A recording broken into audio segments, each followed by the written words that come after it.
Hello বন্ধুরা, আজকে আবার আমি চলে এসেছি একটা নতুন ভিডিও নিয়ে।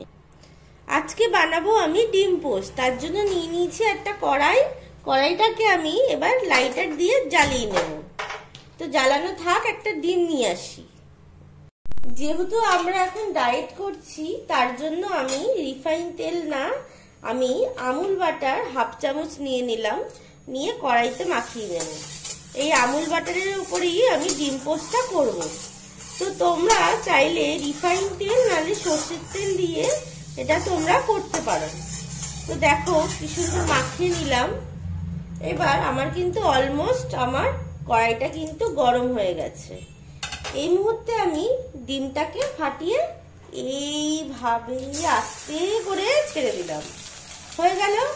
এবার হালকা আঁচ কমিয়ে দিলাম, মানে গ্যাসের ফ্লেমটা কমিয়ে দিলাম। দিয়ে দিচ্ছি 1 চিমটে মতন লবণ,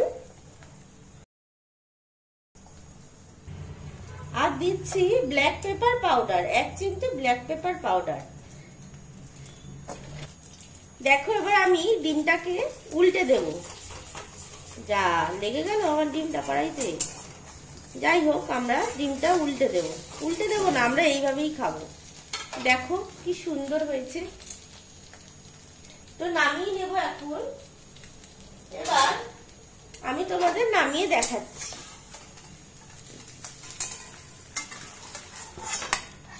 দেখো কত সুন্দর লোভনীয় হয়েছে ডিম পোস্টটা।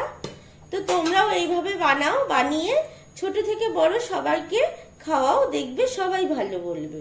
ভিডিওটি ভালো লাগলে অবশ্যই লাইক এন্ড সাবস্ক্রাইব করে দিও। Thank you.